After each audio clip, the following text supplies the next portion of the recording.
Partout où les populations s'agglomèrent, il devient de plus en plus difficile d'enlever les résidus divers qu'elles produisent, tels que les matières fécales, les eaux ménagères, les résidus des fabriques, les débris d'animaux morts. Lorsque les habitations couvrent la plus grande partie des terrains d'une ville, que plusieurs étages de population s'y superposent et accumulent leurs résidus sur des espaces restreints, alors les progrès de la corruption du sol deviennent de plus en plus rapides et elle commence bientôt à faire sentir ses effets sur la population.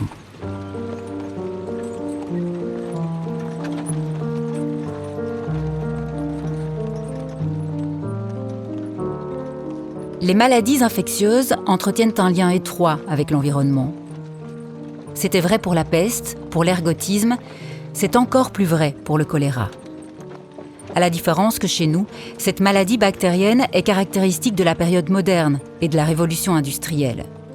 Elle n'apparaît en Belgique qu'en 1832, dans un État-nation à peine né, qu'elle frappe ensuite de 4 flambées foudroyantes en moins de 60 ans. Les villes du XIXe siècle sont donc durement malmenées par les épidémies de choléra. Et sous les coups d'assaut de la maladie, elles vont se transformer. Car c'est au creux de la terreur suscitée par cette menace que s'élabore l'hygiène publique. Chaque nouvelle vague épidémique renforce la lutte contre ce qu'on appelle alors les exhalaisons fétides et les miasmes délétères. On l'a entendu dans l'extrait au début de cet épisode. Les experts font un lien entre l'accumulation des hommes et des matières d'un côté et le développement des maladies de l'autre. Celui qui parlait, c'est Adolphe Le Hardy de Beaulieu, un ingénieur des travaux publics à Bruxelles. Et en 1848, il exprimait ce souci des élites d'en finir avec les taudis, les quartiers grouillants et redoutés, surpeuplés par la soudaine croissance urbaine. Au fond, le choléra fait éclater les antagonismes sociaux. Il oppose 2 univers, la bourgeoisie, qui se considère comme propre, éclairée et tempérante, et le peuple, stigmatisé comme étant sale, ignorant et débauché. La première, la bourgeoisie et les élites en général, vont alors entreprendre, au nom du bien public, d'assainir la ville. Et aujourd'hui, Bruxelles porte toujours la trace de ces aménagements urbains, qui, comme dans la plupart des grandes villes, ont participé, en quelques décennies, à bouter hors d'Europe une des plus effrayantes contagions, le choléra. Contagion, une histoire des épidémies. Un podcast ULB RTBF La Première. Une série écrite par Céline Raz et réalisée par Jonathan Remy. Épisode 5. Le choléra, le péril fécal. Je peux avoir un petit peu de votre voix, s'il vous plaît ? Oui, bonjour, comment allez-vous ? Oui, Pour raconter ce récit, qui va nous emmener dans les entrailles de Bruxelles aussi bien qu'à Haïti, nous sommes avec Nicolas Dauby, médecin infectiologue au CHU Saint-Pierre et professeur des maladies infectieuses cliniques à l'ULB. Saviez-vous qu'en fait, on est actuellement dans une pandémie de choléra depuis 1960 ? Nous sommes aussi avec Ananda Kohlbrenner. Et donc, à mon avis, le casque, c'est l'autre. Ouais. Historienne et urbaniste à l'ULB. On suspecte déjà effectivement les eaux, en particulier les eaux stagnantes ou les eaux dans lesquelles on jette des matières qui en arrivent à être en putréfaction. Il y aura aussi Christophe Loire, historien moderniste à l'ULB. On peut se dire que oui, le contexte des épidémies est un des éléments qui peut expliquer cette fameuse transformation du paysage urbain dans le 19e siècle.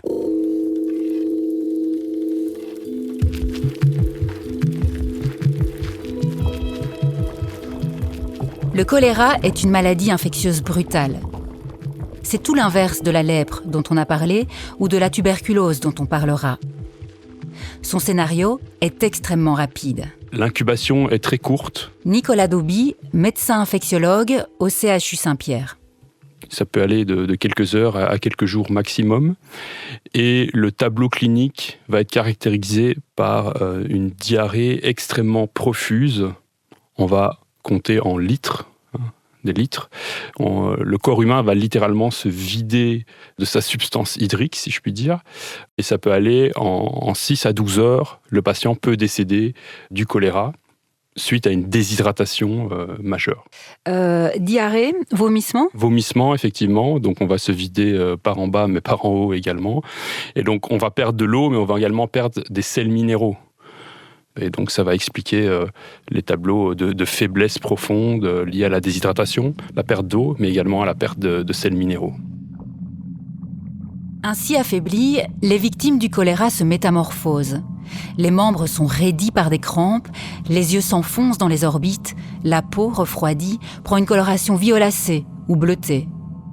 On en parle d'ailleurs comme de la mort bleue. Le choléra, c'est une maladie infectieuse qui est causée par une bactérie qui s'appelle Vibrio cholera. Et c'est une maladie strictement humaine, donc on n'a pas de preuve que les animaux peuvent être infectés. Par contre, c'est une bactérie qu'on va également retrouver dans l'environnement. Elle va essentiellement se transmettre par l'eau contaminée. Elle peut également se transmettre par les mains, évidemment, ou la nourriture contaminée. Ça peut persister dans des aliments qui ne sont pas bien cuits ou crus. Mais essentiellement, dans les épidémies, c'est souvent l'eau qui est la première responsable, contaminée parce qu'il n'y a pas évidemment de système d'évacuation des eaux usées.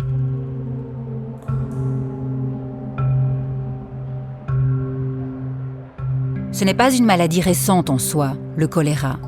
Les plus anciens témoignages d'épidémies colériques remontent à l'Antiquité. Mais jusqu'au XIXe siècle, la maladie reste confinée aux Indes. On parle d'ailleurs du choléra asiatique. Et puis, il y eut les expéditions coloniales, les grands mouvements commerciaux. Et la maladie a suivi les mêmes routes qui l'ont menée jusqu'à nous. Elle arrive en Europe en 1832, d'abord en Angleterre, et elle va d'abord toucher Londres, qui est vraiment la grande ville industrielle par excellence. Ananda Kohlbrenner, historienne et urbaniste à l'ULB. Et puis arriver dans les autres grandes capitales industrielles qui sont Paris et aussi Bruxelles. C'est un élément déjà pour comprendre un peu pourquoi c'est une maladie du monde moderne. C'est déjà parce qu'elle touche en particulier donc, les grandes villes européennes. Et elle est liée donc au commerce renforcé entre les continents. Le 19e siècle est celui de la révolution industrielle qui fait basculer une société à dominante agraire et artisanale vers une société commerciale et industrielle. Les villes en sont profondément transformées. D'une part, parce que les industries, elles produisent de nombreuses substances, des fumées, des résidus aussi, parce qu'elles pompent donc souvent dans l'eau et elles rejettent aussi le résidu dans les rivières. Et donc, elles vont transformer passablement les milieux urbains et donc aussi les conditions de vie des populations. Surtout que pour permettre ce développement industriel, la ville, elle attire une population de plus en plus grande. Donc la ville industrielle, c'est aussi une ville qui s'étend, qui devient de plus en plus dense et dans laquelle des populations s'accumulent vraiment. Pour donner un ordre de grandeur, si on prend la région de Bruxelles-Capitale, on est aux environs de 150 000 habitants vers 1800. Christophe Loire, professeur d'histoire des temps modernes à l'ULB. On est à 700 000 environ vers 1900, donc on a 500%. Donc ça veut dire à la fois que le Bruxelles-Ville qu'on connaît s'est densifié très fortement et bien sûr que les territoires autour, les faubourgs qui étaient plutôt des campagnes, sont devenus des bouts de ville, mais donc avec tous les problèmes pratiques que ça pose, notamment d'hygiène. Cette première épidémie belge de choléra, en 1832, fait 7 984 victimes. C'est l'équivalent d'une personne pour 473 habitants. Ça peut paraître peu, mais c'est le caractère brutal de la maladie, sa nouveauté, l'horreur des symptômes et la fulgurance de leur évolution, c'est tout cela ensemble qui porte le choléra au palmarès de l'épouvante. Comme le dit l'historien Karl Havelange, dans ce contexte précis, il est évident que le nombre de morts importe moins que la manière dont on meurt.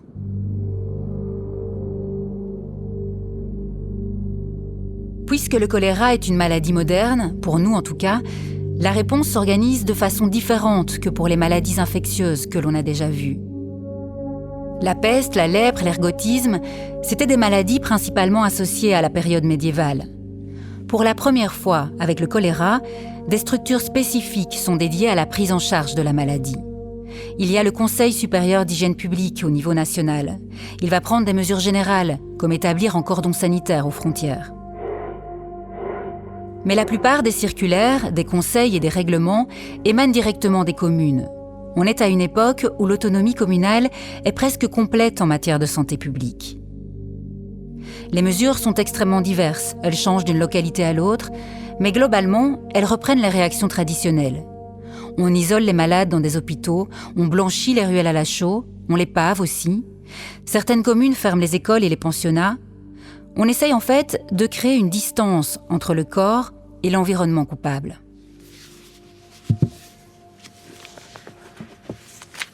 Aux archives de la ville de Bruxelles, l'historienne Ananda Kolbrenner a retrouvé une caricature qui s'intitule « Préservatif du choléra ». Elle date de 1832. C'est un dessin qui ironise les très nombreuses mesures sanitaires prises face à la maladie. C'est vraiment une caricature, je pense que c'était publié dans un journal. On y voit un homme engoncé dans une multitude de couches de vêtements et encombré d'une série d'ustensiles. Tout ce que j'ai trouvé, c'est donc cette image et en fait une retranscription du texte qui l'accompagne, mais peut-être on peut lire un petit bout. Et donc ça, c'est une mention un peu humoristique qui dit, je cite, « Un homme qui veut se pourvoir de tous les moyens préservatifs doit prendre les mesures suivantes. Autour du corps, une chemise de gomme élastique. Par-dessus, un emplâtre de pois de Bourgogne, puis une bande de flanelle de baume. Sur le creux de l'estomac, une assiette d'étain. Sur la poitrine, un grand sac avec du sable chaud. Autour du cou, une double bande remplie de graines de genièvre et de graines de poivre. Dans les oreilles, 2 morceaux de coton avec du camphre. Au nez, une bouteille avec du vinaigre des 4 voleurs. Et devant la bouche, une branche d'acorus véritable. Au-dessus des bandes, une enveloppe de coton imbibée de chlorure, de chaux et par-dessus une brique chaude. Et finalement, une veste imprégnée de chlorure. Etc., etc. Le texte est encore long, mais notez qu'il n'est pas sans rappeler les recettes traditionnelles censées soigner les fièvres pestilentielles. À nouveau, ces remèdes sont mobilisés contre le choléra. Là, on allume des feux de branches de pin pour dégager des vapeurs. Ici, on concocte des potions à base d'huile de ricin ou de rhubarbe. On nous raconte qu'à Marche, un praticien préconisait d'enduire le corps du malade de moutarde et de lui administrer aussi souvent que possible des petites quantités de vin de Bordeaux, chauffé et sucré. Comme le choléra fait diminuer la température du corps, beaucoup de recommandations vantent le recours aux bouillottes, aux bains de vapeur, ou plus téméraire, l'application d'un fer à repasser chaud sur le trajet de la colonne vertébrale. À l'inverse, d'autres sources préconisent de la glace ou des boissons fraîches en abondance. Bref, on lit tout et son contraire dans les témoignages. Il est clair en fait qu'on bricole dans le désespoir. Ceci dit, en plus de ces mesures plus ou moins baroques, les comités de salubrité publique donnent une consigne assez claire, se tenir éloigné des eaux marécageuses. La Seine en particulier, cloaque nauséabond, est pointée du doigt. La Seine, c'est là où justement toutes ces industries qui vont petit à petit se parsemer le long du cours d'eau vont puiser leurs eaux et aussi rejeter leurs eaux usées. Alors il y a quand même des réglementations qui limitent les rejets, qui sont censés impliquer un traitement, notamment par décontation pour les industries les plus polluantes, mais souvent ils ne sont pas respectés. Donc ça, c'est un premier élément.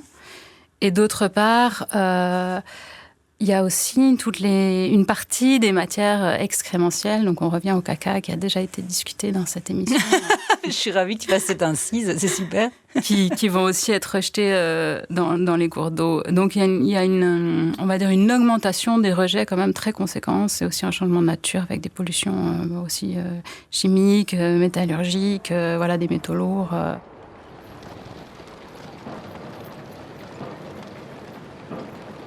Au XIXe siècle, la Seine serpente paresseusement au sein d'un réseau hydrographique très ramifié, avec de nombreux affluents, dont le Malbeek ou le Molenbeek. Les fabriques de papier, de cuir et d'étoffe, les brasseries, les moulins, les bouchers, toutes les industries s'en servent d'exutoire. On peut lire dans les sources que, de pure et nonchalante, l'eau de cette rivière est devenue épaisse et grasse, charriant immondices et charognes tuméfiées. D'énormes rats, velus comme des loutres, s'ébattent dans les eaux stagnantes, qui l'été en particulier dégagent une puanteur insoutenable. Cela fait écrire à Charles Baudelaire que la Seine ne pourrait pas, tant ses eaux sont opaques, réfléchir un seul rayon du soleil le plus ardent. Elle sert de vidange aux latrines. Ce n'est qu'un excrément qui coule. Et comme les brasseurs continuent d'y puiser leur eau, le poète conclut : La ville boit son urine. Bref, dès 1932, la commission médicale de la ville publie une instruction conseillant d'éviter de séjourner dans le voisinage d'eau stagnante ou qui dégage des vapeurs marécageuses. On l'a compris, elle vise la Seine en particulier.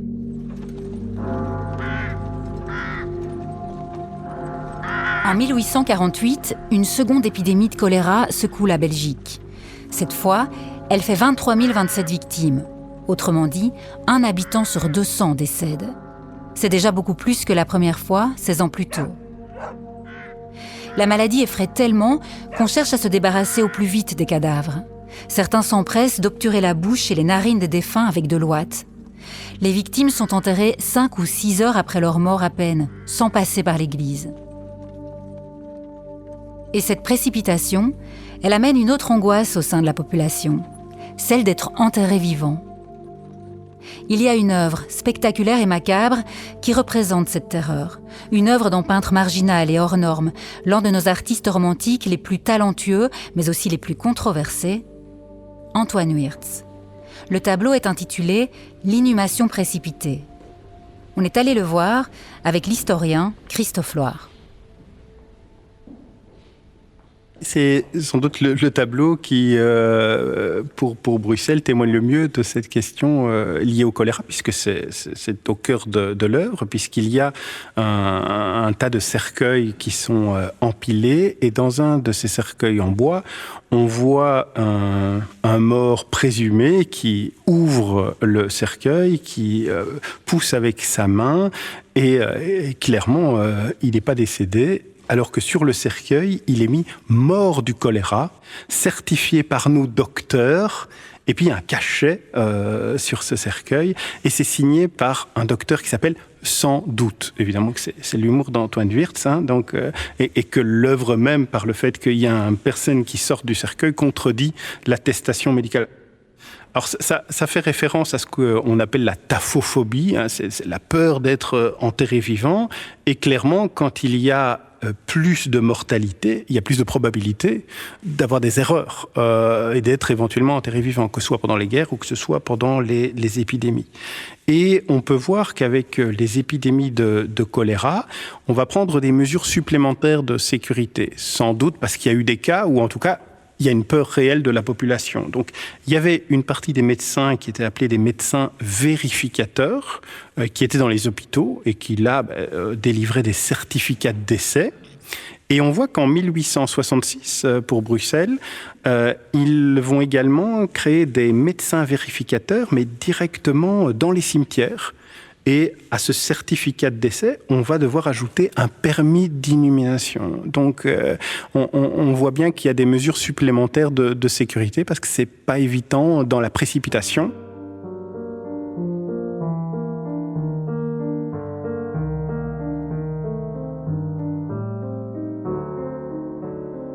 On l'entrevoit, chaque vague épidémique de choléra crée l'effroi. Mais la plus grosse flambée, celle qui fait le plus de victimes et impacte le plus durablement les villes, c'est celle de 1866. 43 400 personnes décèdent en Belgique en 5 mois à peine. Toutes les agglomérations importantes sont frappées. Charleroi, Soignies, Mons, Anvers, Gand, Bruges, Ostende, Malines. Au premier jour de la contagion, un pharmacien liégeois écrit « Le choléra, après avoir tourné aux environs de Liège, est enfin venu porter sa faux dans notre cité. Jusqu'à ce jour, 12 à 14 personnes en ont été atteintes et parmi ce nombre, on ne compte que 2 échappés. Tous les colériques appartiennent à la classe malheureuse. » Au total, il y aura 8 462 victimes à Liège. À Bruxelles, le premier décès survient le 26 mai 1866. C'est celui de la veuve Catherine Raviot, âgée de 66 ans, chiffonnière. Elle vivait avec sa sœur au rez-de-chaussée d'une maison très modeste, située dans une impasse du Vieux Marché. Et si on le sait, C'est parce qu'à cette époque, les médecins dits des pauvres, notamment Eugène Janssens, vont décider de descendre sur le terrain, d'identifier chaque victime, de noter sa profession et son lieu de résidence. Autrement dit, c'est une première, ils entreprennent de spatialiser la maladie. C'est là qu'on va se rendre compte, dans le courant du 19e siècle, que très souvent, les épidémies partent et touchent particulièrement les quartiers pauvres. C'est taudis, ces quartiers fortement insalubres du logement ouvrier. Et ça va servir déjà à la réflexion du 19e, mais aussi à des historiens contemporains. En 2020, Isabelle DeVos, une historienne du centre Quetelet de l'Université de Gand, a en effet rassemblé ces statistiques du 19e siècle. Elle les a croisées avec des cartes historiques et des données du cadastre, et elle a réalisé une cartographie dynamique. Donc c'est accessible, on peut aller sur Internet, sur le centre Quetelet, et vous verrez cette cartographie progressive. On voit clairement l'épidémie s'étendre peu à peu, telle une tache d'huile. 5 mois et demi de contamination, résumé en 2 minutes. Et clairement, la conclusion, c'est que ça débute principalement dans les quartiers pauvres et l'ampleur dans les quartiers pauvres est bien plus importante que dans les quartiers dits riches, c'est-à-dire plutôt le haut de la ville, le quartier Léopold qui est en plein essor dans les années 1860. Donc il y a des cas dans le quartier Léopold, mais nettement plus tardifs et pas avec la même intensité. Donc on arrive vraiment à la conclusion, et ils s'en rendaient déjà compte au 19e siècle, que cette épidémie a un facteur social et spatial extrêmement important. Presque au même moment, à Londres, ce n'est pas le rôle des quartiers pauvres qui est relevé dans la diffusion du choléra. C'est celui de l'eau polluée. Un médecin anglais, John Snow, considéré comme le père de l'épidémiologie, observe que le germe du choléra est véhiculé par l'eau.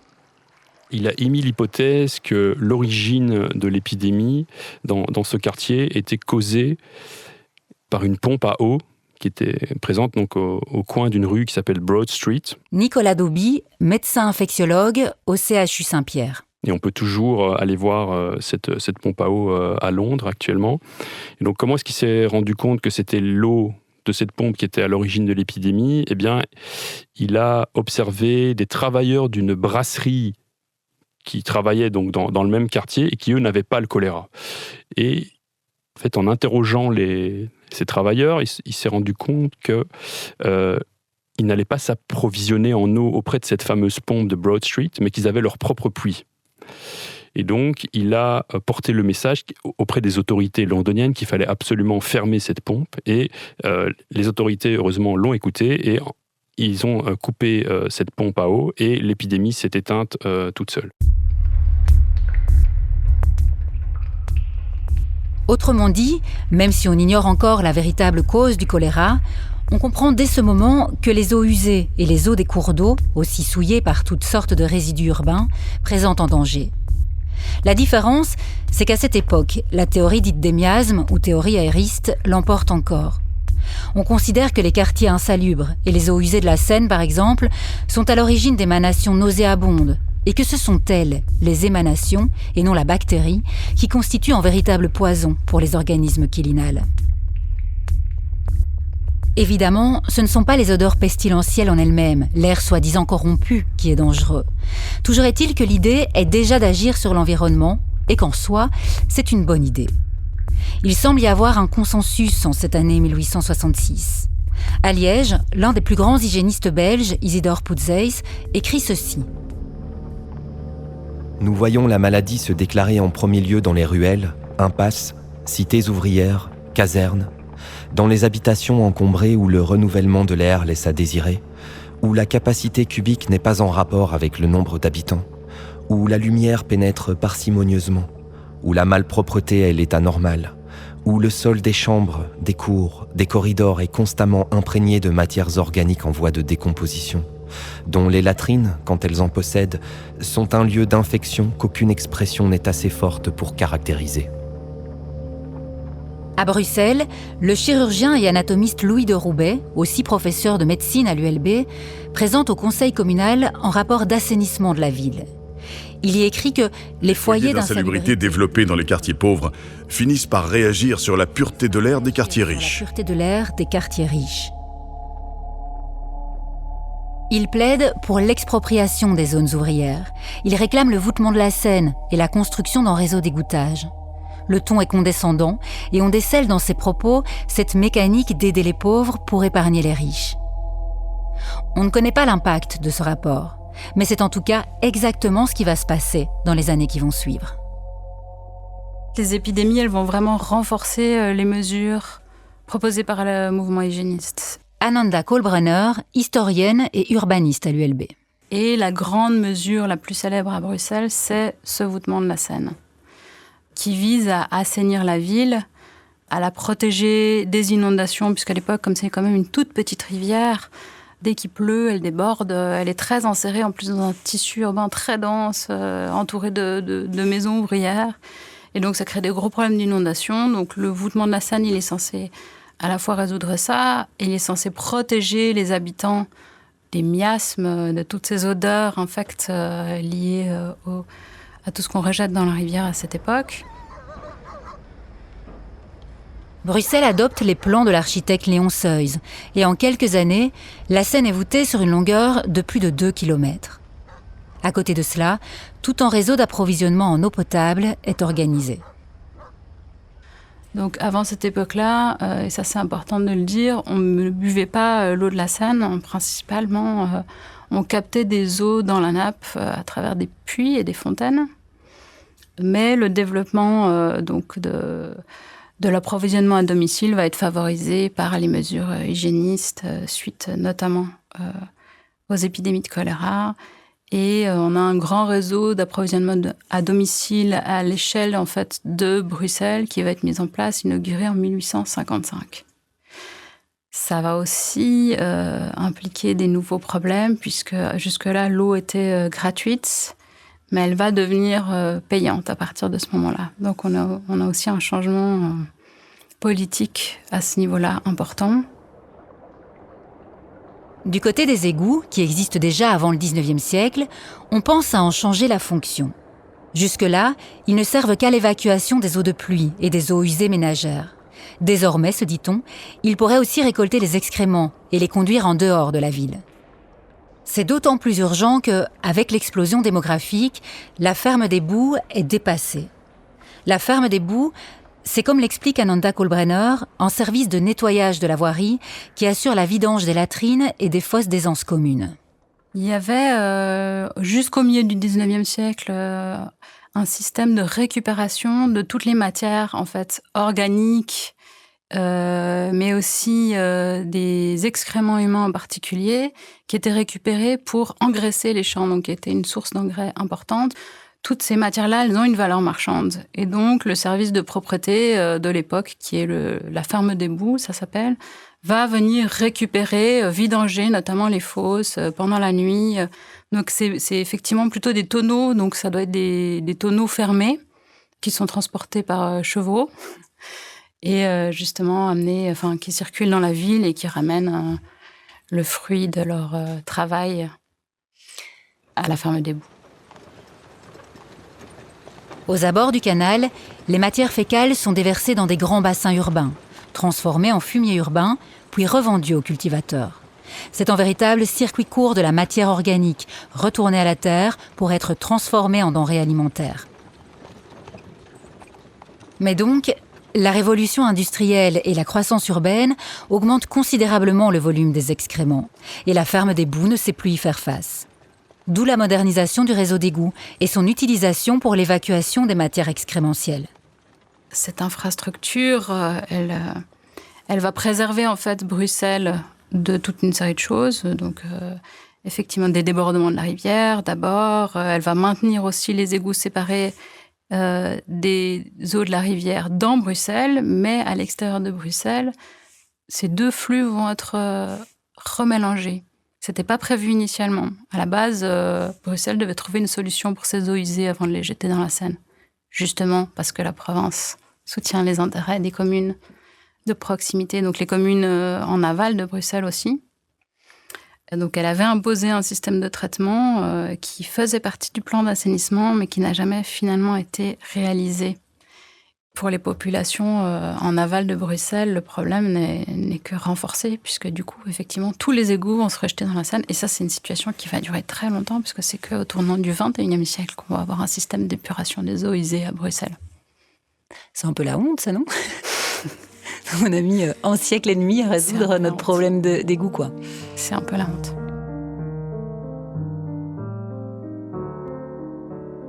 On reprend. Voûtée, la Seine a donc disparu du paysage urbain au milieu du XIXe siècle. Elle ne heurte plus ni le regard, ni l'odorat. Quant aux égouts, ils éliminent les matières fécales de la ville, oui, mais ils ne débouchent sur aucune station d'épuration.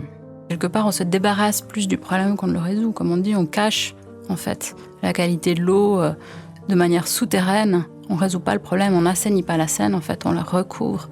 Ce qu'on assainit, c'est le centre urbain en changeant complètement la typologie de ce centre et en remplaçant les populations ouvrières par des populations aisées. Ce que dit Ananda Kolbrenner ici, c'est que ces grands travaux, le voûtement de la Seine, le déploiement d'un réseau d'égouts, ils s'accompagnent en surface d'un changement radical du paysage urbain. Elle dit qu'il ne s'agissait pas seulement de dépolluer la rivière, mais de la faire disparaître et d'effacer du même coup les habitations miséreuses qui l'abordent. Au fond, l'assainissement n'est pas que sanitaire, il est aussi social. Alors, ça, c'est un grand débat, évidemment. C'est la question de la corrélation qu'il peut y avoir entre des épidémies, la lutte contre les épidémies, et l'aménagement des villes. Christophe Loire, historien à l'ULB. Alors, comme souvent, c'est très complexe. Il n'y a pas un facteur qui peut expliquer des grands travaux, surtout quand on est dans la phase du 19e siècle où il y a des travaux urbanistiques assez gigantesques, ce qu'on a pu appeler l'haussmanisation. Il n'est en tout cas pas absurde de dire que l'épidémie de choléra est venue soutenir la politique haussmannienne portée par le bourgmestre Jules Anspach et le roi Léopold II. On dit haussmannienne parce qu'à Paris, cette politique urbanistique est dirigée par le célèbre baron Haussmann. Et l'idée, à Paris comme à Bruxelles, c'est d'embourgeoiser la ville, de rationaliser l'espace urbain, et pour ça, de supprimer les habitations miséreuses, les impasses malsaines et les îlots anarchiques. Plus de 1000 maisons sont démolies dans le bas de la ville. Ce sont les fameuses lois sur l'expropriation, parce que pour pouvoir lancer des grands travaux de cette ampleur, il faut pouvoir avoir la possibilité d'exproprier pour des causes d'utilité publique. Et si on regarde la chronologie, les deux grandes lois d'expropriation du 19e siècle, c'est 1858 et 1867, on est en plein dans ces épidémies de choléra. Donc de nouveau, c'est pas le seul facteur, mais c'est un accélérateur. Et donc c'est un argument de plus pour faire évoluer ce droit. Grâce à cette nouvelle législation de type urbanistique, ça va permettre d'exproprier à grande ampleur. Et là, on va pouvoir assainir des quartiers entiers et donc détruire des centaines d'impasses et transformer des quartiers, assainir en voûtant la Seine. Et puis, au-delà de la Seine, c'est bien sûr des espaces extrêmement larges avec des artères nouvelles, une architecture plutôt monumentale, artères très larges, 20-30 mètres de large, de temps en temps de la végétalisation, tout ça aussi avec les conceptions aéristes de l'époque. On va en profiter pour mettre des équipements modernes, développer les loisirs, placer la bourse de commerce. Donc il y a vraiment un nouveau visage de la ville. C'est assez frappant. On est dans cette époque où l'on considère que les classes laborieuses sont des classes dangereuses. Dangereuses parce que, installées aux abords de la Seine et des usines, elles constituent un foyer d'émanations miasmatiques et délétères permanentes au cœur de la ville. Mais aussi parce qu'elles peuvent troubler l'ordre public en se révoltant. Et dorénavant, suite à ces grands travaux, la gendarmerie peut charger à cheval sur les grands boulevards. Elle peut maîtriser les émeutes. La nouvelle ville permet un contrôle sanitaire, certes, mais aussi un contrôle économique et sécuritaire. On le voit, les épidémies sont des moments d'accélération ou de légitimation de politiques sociales, urbanistiques, voire policières. Alors, dans l'immédiat, la population est plutôt hostile aux mesures de prévention prises par les autorités. Pas seulement à cause de l'eau payante ou des expropriations. On lit que les médecins eux-mêmes sont parfois insultés et menacés. Les habitants cherchent par d'autres moyens à éviter le mal. Le docteur Gallet, de Châtelet, raconte ceci. Une terreur profonde s'empare du pays tout entier. Les pharmacies sont envahies jour et nuit. En moins de 3 jours, plus de 1500 bouteilles préservatives furent débitées à une foule de personnes dont pas une n'était atteinte du mal. Elles venaient acheter une garantie contre le choléra. On en rencontrait dans la rue buvant à ces fameuses bouteilles. La potion souveraine ne sauvait personne.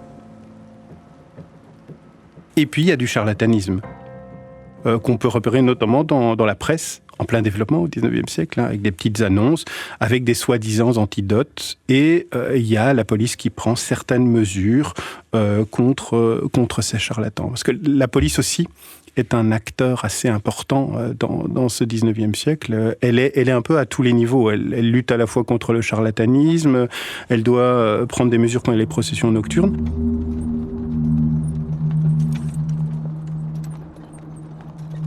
Les processions nocturnes. On l'a vu dans tous les épisodes précédents, les épidémies sont perçues au Moyen-Âge comme des manifestations de la colère de Dieu. Et pour apaiser ce courroux, les populations recourent à l'intercession des saints. Eh bien, l'épidémie de choléra de 1866, elle crée un tel effroi qu'elle fait ressurgir ces pratiques religieuses qu'on pensait révolues. Dans certains quartiers bruxellois, les habitants installent devant leurs portes des tables sur lesquelles ils disposent des cierges et des images de saints. D'autres déposent des offrandes au pied de la Vierge dans différentes églises. Et puis surtout, les processions reprennent. Mais de nuit cette fois, car elles sont interdites, non pas tant par peur de la contagion, concept qu'on ne maîtrise pas encore, mais parce que ces cortèges ne font que nourrir la terreur. Des avis officiels sont placardés dans les grandes villes pour inviter la population et le clergé à ne plus y participer. Peu importe, dans son édition du 14 juillet 1866, le journal de Bruxelles décrit une procession qui aurait rassemblé près de 20 000 personnes. Une foule immense se traînant sur la place Sainte-Gudule à partir de 22h pour s'agenouiller devant la statue de la Vierge. Ces processions sont plus rares qu'au Moyen-Âge, moins impressionnantes aussi. La presse libérale les qualifie, je cite, de démonstrations hautement burlesques, ridicules momeries, lugubres cortèges ou pratiques les plus absurdes de la superstition.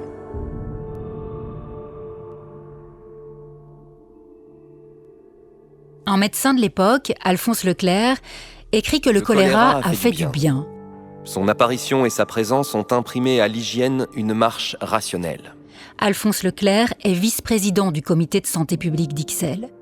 Et comme la majorité des médecins du XIXe siècle, il est guidé par les théories du mouvement hygiéniste. La période est marquée fortement par ce qu'on appelle l'hygiénisme. C'est une donnée donc assez essentielle.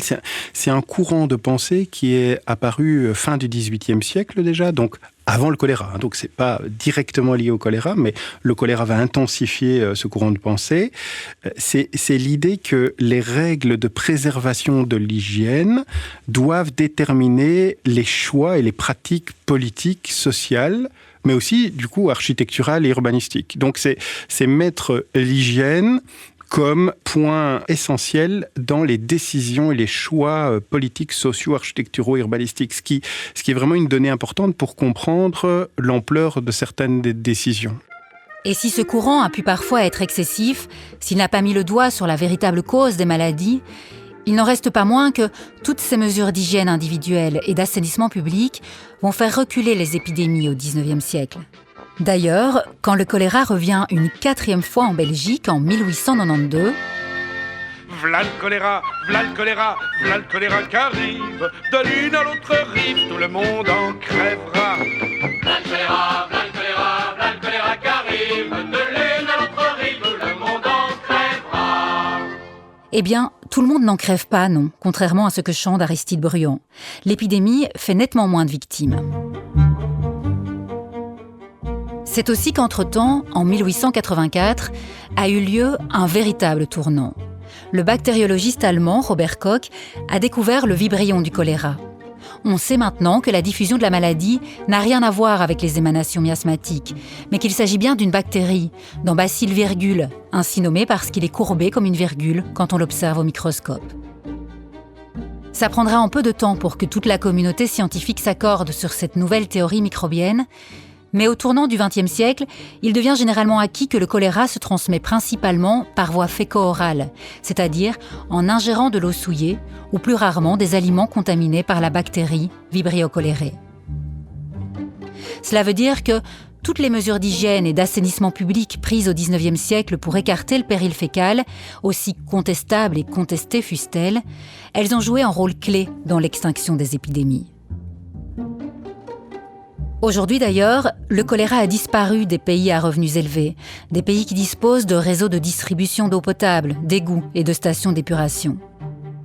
Mais le Vibrion guette encore, tapis dans l'ombre, et il frappe dès qu'il le peut les pays où ces standards sanitaires n'existent pas ou n'existent plus suite à une guerre ou à une catastrophe naturelle. Les premiers cas de choléra sont apparus en Haïti après le terrible tremblement de terre de 2010, une catastrophe dans la catastrophe. Les victimes souffrent de diarrhée et la déshydratation est très rapide. La mort survient en quelques heures à peine. Les services hospitaliers sont débordés dans 2 départements du centre d'Haïti, l'Artibonite et le plateau central, 2 zones où de nombreux rescapés du séisme s'étaient réfugiés. Donc il y a eu un tremblement de terre en Haïti qui a, comme beaucoup de gens le savent, évidemment complètement mis sur pied le système de santé, causé des milliers de victimes. Nicolas Dauby, médecin infectiologue au CHU Saint-Pierre. Il y a eu la mise en place d'une force de sécurité des Nations Unies, des casques bleus pour assurer la sécurité, mais également, évidemment, assister au niveau humanitaire à Haïti. Alors, malheureusement, il y a eu le déploiement d'une garnison de soldats originaires du Népal, sachant que le Népal, c'est une zone endémique pour le choléra. Et il y avait le déversement direct des latrines de cette garnison de casques bleus directement dans une rivière.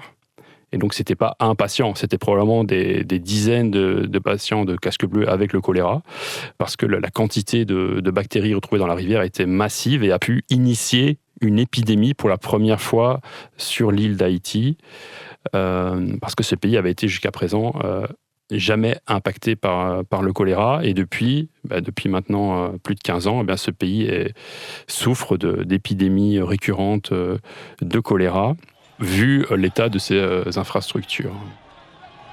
Cette épidémie, importée par des casques bleus népalais en Haïti, créa une immense polémique. C'était un gros scandale pour les Nations Unies parce qu'ils ont tenté, pour je ne sais pas quelle raison, d'occulter leurs responsabilités.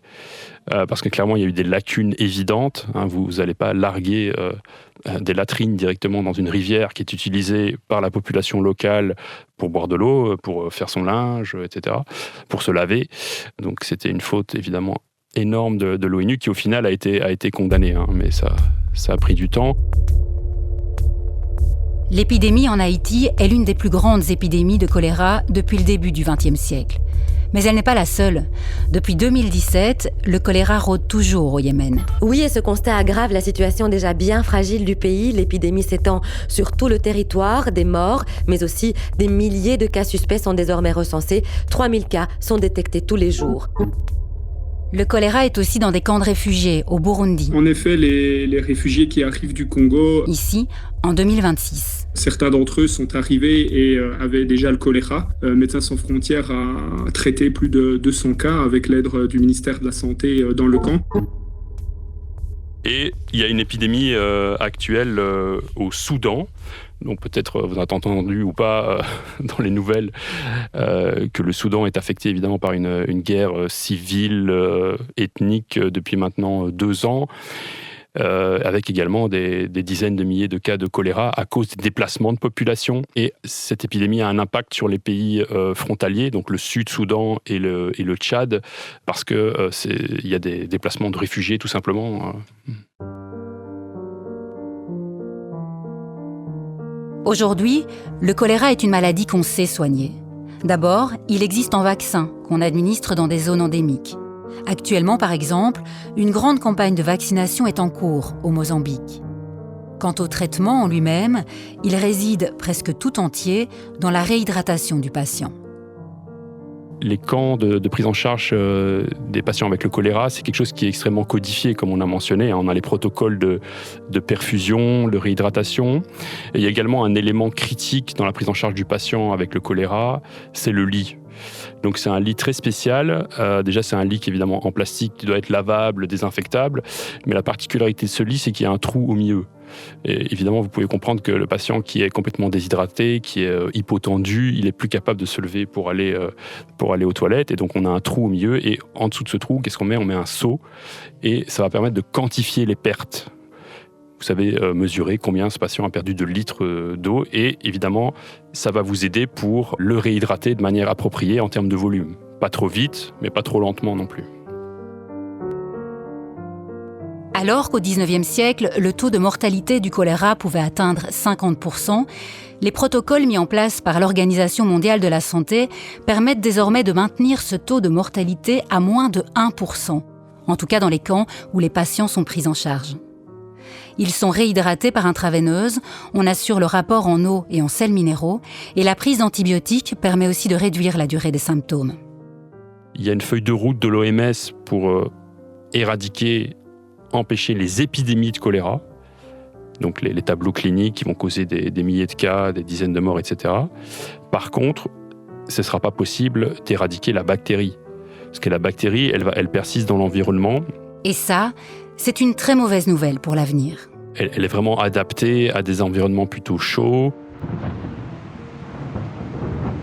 Le réchauffement climatique va avoir un impact naturel sur la persistance de ce pathogène dans l'environnement.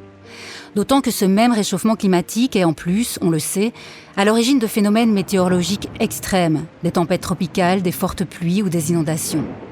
Ces catastrophes naturelles détruisent les infrastructures essentielles d'approvisionnement en eau potable ou d'écoulement des eaux usées. Et quand les eaux souillées sont déversées dans les sources d'eau propre, le risque de choléra augmente en flèche. Et puis, vu le contexte géopolitique, moi je suis un peu pessimiste, vu les nombres de zones de guerre dont on est témoin depuis ces dernières années. Ce sont des facteurs favorisants du choléra. On l'a vu aussi en Europe, à Mariupol, avant que les Russes rasent la ville. Il y a eu une épidémie de choléra qui s'est déclarée. Parce que les gens n'ont plus accès à l'eau propre pour boire, il y a des égouts ne sont plus fonctionnels, donc tout ça peut favoriser la résurgence du choléra.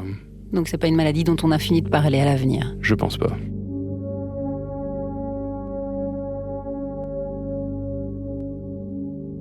Les épidémies résultent d'une rupture d'équilibre entre la communauté humaine et les agents microbiens.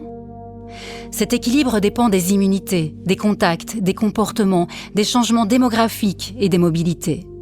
Mais il dépend aussi depuis toujours, et aujourd'hui plus que jamais, des guerres que les hommes se font et des modifications du climat. Des études scientifiques le documentent, le réchauffement climatique va augmenter la fréquence des épidémies. Mais l'histoire du choléra le montre aussi, rien n'est inévitable. Les épidémies reculent lorsque les sociétés investissent dans l'assainissement, la connaissance et la solidarité.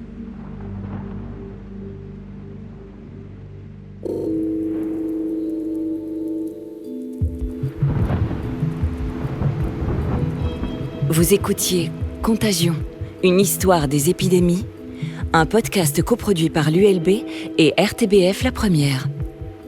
Une série écrite par Céline Raz et réalisée par Jonathan Remy.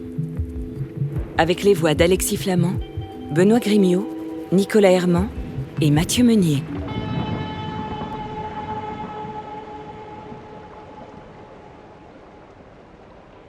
Merci aux scientifiques de l'ULB et à notre partenaire, la Loterie Nationale.